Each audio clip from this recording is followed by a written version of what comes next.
Pro és kontra a készülő alkotmányról. Üdvözlöm a stúdióban Gulyás Gergelyt, az Alkotmány előkészítő Eseti Bizottság fideszes elnökét, és Bárándi Gergelyt, a Szocialista Párt országgyűlési képviselőjét. Alelnöke voltam, de jó reggelt kívánok. Jó reggelt kívánok, előléptettük. Szóval az első kérdés mindig a legnehezebb. Én a bírálókhoz kérdezném. Ugye önök nagygarral elhatárolódnak az alkotmányozástól. Ezzel együtt, ha én jól látom, akkor most a politikai kommunikációk egyik fő iránya az alkotmányozás, és az egyik fő célterülete, új jelszót is alkottak, ez az alkotmányos puccs kifejezés. Ha elhatárolódnak az alkotmányozástól, akkor nem lesz ebből üres politikai PR, egyébként utcán, bárhol máshol mindig erről van szó, nem lenne jobb a parlamentben. Újra és újra ezt tudom kérdezni. Ezt a kérdést mindig megkapjuk, és nyilván egyre rövidebb választ elég talán adni és visszautalni azokra az érvekre, amiket eddig elmondtunk, hogy miért nem veszünk részt az alkotmányozásnak a vitájában. Utalok az Alkotmánybíróság jogkörének csorbítására, amely egyébként a mai napig nem tervezett, hogy helyreáll, és utalok arra, hogy egyetlen javaslatunkat nem vették figyelembe, de utalhatnék még más dolgokra is. Viszont ami a kérdésnek talán a másik érdemi részét illeti, azt tudom mondani, hogy az, hogy egy frakció, illetve két országgyűlési frakció a távollétével kívánja kifejezni azt, hogy mennyire nem tud azonosulni sem az alkotmányozásnak a módjával, sem pedig a tartalmi részével, az egész más, mint az, hogy egyébként van-e véleménye, vagy nincs erről. Mi úgy gondoljuk, hogy a parlamentben való résznemvétel, vagy részvétel hiánya, az még nem akadálya, sőt mi több, nagyobb intenzitással kell a közvélemény előtt feltárni azt, hogy miért nem veszünk többek közt részt a vitában, és hogy milyen tartalmi problémáink vannak az alkotmánnyal kapcsolatban. Ami az ön által felhívott kifejezést illeti, az alkotmányos puccsot, ez nem szól másról, mint egy erősebb kifejezése annak, hogy a Fidesz nem egyszerűen egy új alkotmány elfogadására törekszik, hanem 2010 óta, mióta a kormány felállt.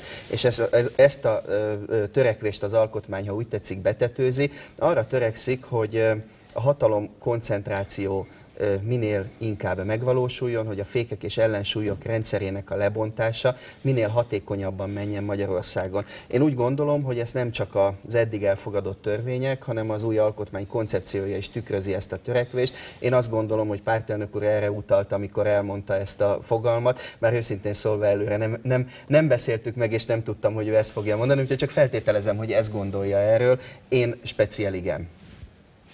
Kevés dologban értünk egyet, legalábbis ebben a kérdésben. Egyrészt semmilyen alkotmányos puccsról nincsen szó, hiszen a Magyar Országgyűlés 13 éve változatlan eljárási szabályok szerint szeretne egy új alkotmányt elfogadni, ami egyébként minden pártnak és kormánynak célkitűzése volt korábban. Amikor szocialista kormány volt, akkor a szocialistáknak is Medgyessy Péter miniszterelnökként a saját programjának is részévé tette egy új alkotmány elfogadását, tehát erről eddig a magyar politikai életben nem volt vita. Egyébként pedig úgy gondoljuk, hogy egy politikai pártnak, hogyha a választók akaratából az országgyűlésbe jutott, akkor az a felelőssége és a feladata, hogy az országgyűlésben is képviselje ezeket az álláspontokat. Mi úgy gondoljuk, hogy tartalmilag egyébként nincsenek olyan óriási különbségek, éppen azért van szó mindig eljárási vitákról, mert valójában, ha mi a tartalomról beszélnénk, akkor azért elég széleskörű egyetértés lenne. A centralizációnak pedig a legélesebb cáfolata az éppen a Költségvetési Tanácsnak a létrehozatala, amivel olyan mértékű önkorlátzást vállal a jelenlegi kormány, ami megakadályozza azt, hogy olyan államadósság növekedés útnak induljon, vagy ismét előforduljon, mint ami éppen az elmúlt 8 év szocialista kormányzású idén tapasztalható. Tudok, hogy Mesterházy elnök úr mire gondolt, amikor ezt a kitételt összehozta, de minthogyha, ahogy nyomozgattam, az derült volna ki, hogy az a legfőbb kritika most ebben a pillanatban, hogy az a tervezet, amelyet benyújtottak a kormánypártok alkotmánytervezetként, az minthogyha nem lenne pariban, tehát több ponton, mint hogyha gerilla módon, akciók módján megváltozott volna bizonyos főbb alkotmányos elemek tekintetében. Ezt én próbáltam kiszárazgatni, de inkább reagáljon erre ön. Tehát a kérdés az, hogy a jelenlegi alkotmányos rendszerhez képest mennyiben változik a... Meg a fő kritika azt érte, hogy mindazokat a tematikákat és témákat tekintve, mint hogyha a súlypontok változtak volna, amiről eddig szó volt. én úgy érzem, hogy nem történt ilyen változás. Tehát a múlt hét szerdán ugye mi nyilvánosságra hoztuk a tervezetet, még azt megelőzően, hogy a frakcióülésre sor került volna. Azután súlyponti változásra már nem került sor, és egyébként pedig az államszervezeti rész tekintetében nagy újdonságok nincsenek, kisebb-nagyobb pontosítások az elmúlt másfél évtized tapasztalataiból adódó következtetéseknek a levonására természetesen sor került, de azt nem lehet mondani, hogy mondjuk az államszervezetet alapjában véve felborogatná ez a koncepció, ami teljesen új. Az egyfelől a nemzeti hitvallás, tehát a preambulum rész, másfelől pedig a közpénzügyi szabályok, aminek a célja éppen az, hogy úgy ítéltük meg, hogy nem az összött klauzula a válasz mondjuk 2006 őszére, hanem az, hogy az államadósság növekedésnek legyen alkotmányos korlátja, ezt tartjuk mi az egyik legfontosabb alkotmányos következményének az új alaptörvény elfogadása után. Lehet kapásból reagálni. Egyre talán mindenképpen, hogy tartalmi problémák vagy tartalmi eltérések nincsenek az álláspontokban. Én azt gondolom, hogy igen, nagyon sok olyan javaslatunk volt, amelyeket nem fogadták be a kormányoldalnak a képviselői. Egyébként egy fél mondattal kitérve arra, hogy az alkotmányozás folyamatában én annak voltam tanúja, hogy amire ön utalt, hogy változások következtek be, hát ez nagyon sokszor megtörtént. Az alkotmány koncepciónak a vitája során a munkacsoportokban elfoglalt álláspontok néha gyökeresen mások voltak, mint amit a koncepció később tartalmazott, és aztán meg a normaszöveg. Tud mondani konkrét példát, mert az segítene? Természetesen. Például mindenki egyetértett azzal a munkacsoport, az igazságügyivel foglalkozó munkacsoportban, hogy a bíróságok a bíróságok fejezetben, vagy az igazságszolgáltatásra foglalkozó fejezetben a bírósági alapelvek azok ott legyenek. Nos, nincsenek ott. Mindenki egyetértett azzal például, hogy az Alkotmánybíróságnak mondjuk a nagy változás előtti, tehát 2010-ig hatályos jogköreit meg kell tartani, ez sem került bele. Vagy éppen az ügyészségnek a parlament általi ellenőrző szerepét, a parlament ellenőrző szerepét a legfőbb ügyésszel kapcsolatban azt ki kell teljesíteni, ez sem történt meg. Tehát itt lehetne még több példát mondani, én azt gondolom, hogy eztán érzékelteti azt, hogy milyen változások voltak. Ez csak az igazságszolgáltatás fejezetben, és nem csak azért, mert ez a téma közel áll hozzám, hanem mert ezt a munkacsoportot speciál én vezettem akkor.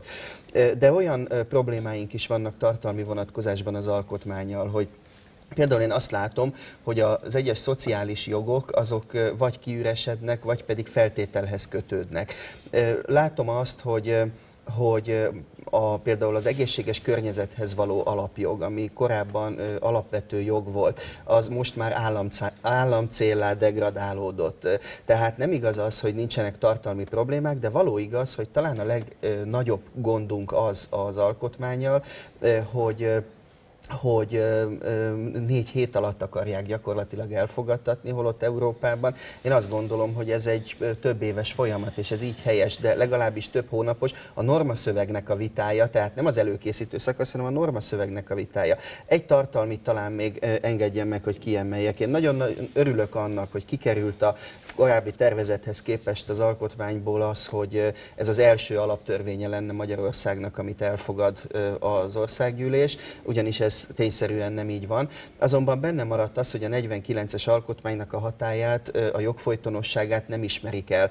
Én pedig azt mondom, hogy ezt nem lehet másként értelmezni, mint úgy, hogy a 49-es alkotmány, amit 89-ben ugye változott, tehát a jelenleg hatályos alkotmányunk alapján fennálló összes jogalkotási aktust, az összes magánjogi szerződést, többek között egyébként az Orbán kormánynak a legitimációját is kétségbe vonják ezzel, hiszen a mostani Orbán kormány is a 49-es alkotmány rendelkezései alapján került megválasztásra. Tehát azt szerettem csak érzékeltetni, hogy nagyon is vannak kifejezetten tartalmi problémáink. Rögtön folytatjuk, csak sokszor fogunk még ezen vitatkozni, de teljesen világos a szövegnek a bevezető része, a nemzeti hitvallása tekintetben, hogy 90. május 2-ától számítjuk a demokratikus jogállamot, ez pontosan tartalmazza az előző bekezdése is annak a szövegnek, amit most Bárándi képviselőtársam idézett. Az, hogy egyébként a nemzeti szocialista és kommunista rendszerek tekintetében az érvényességet és az ezáltal elkövetett, vagy ez alatt az időszak alatt elkövetett bűnök elévülését nem ismerjük el, mi úgy gondoljuk, hogy ez abszolút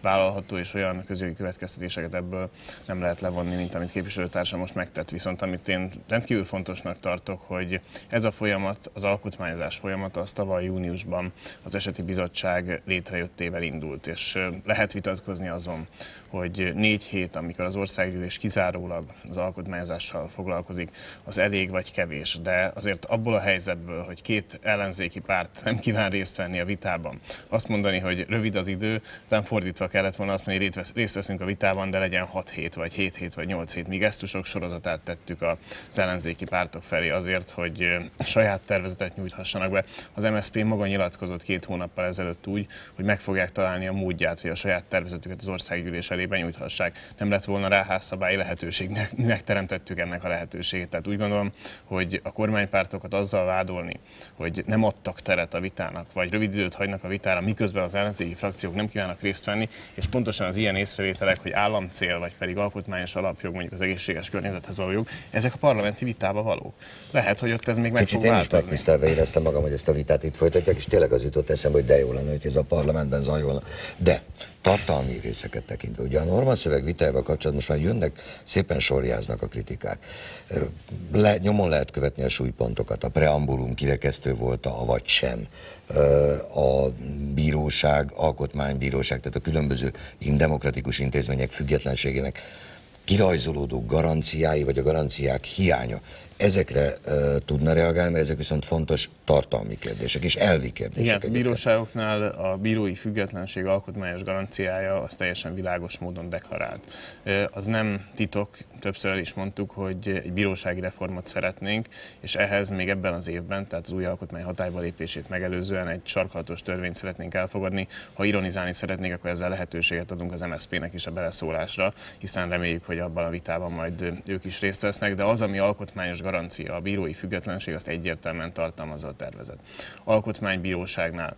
Az alkotmánybíróságnál az előzetes normakontroll során nem maradt fenn a költségvetési korlátozás, és az utólagosnál is a közjogi érvénytelenség megállapításának a lehetőségével kiegészül. Emellett pedig arra szeretnék utalni, hogy az alkotmánybíróságnál már egy igen jelentős jogkörbővülés, ami az alkotmányjogi panasz német mintájára Magyarországon is lehetővé teszi azt, hogy bárki jogerős ítélettel szemben alapjogi vizsgálat esetén bírósághoz forduljon. Tehát én úgy gondolom, hogy az alkotmánybíróságnál összességében inkább jogkörbővülésről lehet beszélni. Nyilván ennek a helyességéről vagy helytelenségéről is lesznek viták. Én mindvégig szerettem volna, hogy ez így legyen, és úgy gondolom, hogy jót fog tenni mindenkinek, a bíróságnak és az alkotmánybíróságnak is, hogyha olyan ügyekben járnak el, ahol valakinek jogi érdeke fűződik ahhoz, hogy panasszal forduljon. Egyetértés volt az alkotmánybíróság elnökével is a tekintetben, hogy az az akció populáris, ami jogi érdek nélkül is lehetővé tette az alkotmánybírósághoz fordulást, az mondjuk finoman szólva betöltötte a maga hivatását.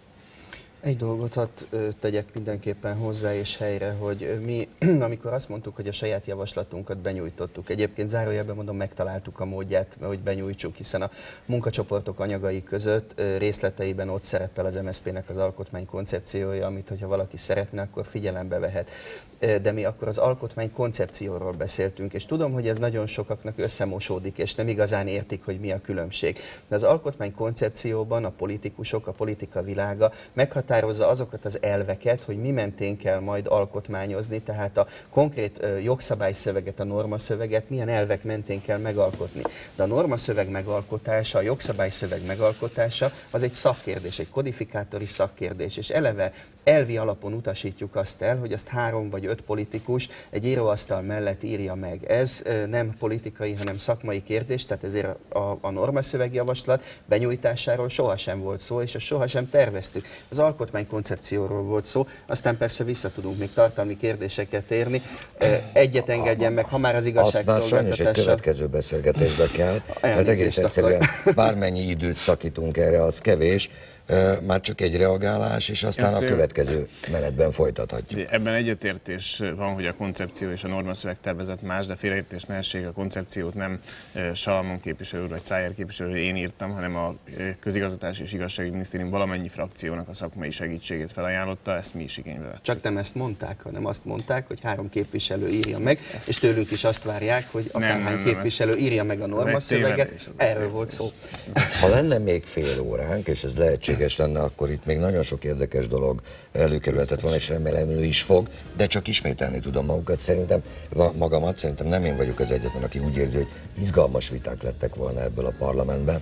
Hogy és ez lesznek azon kívül. Reméljük. Köszönöm a képviselőknek, hogy elfogadták a meghívást. Köszönjük szépen mi is.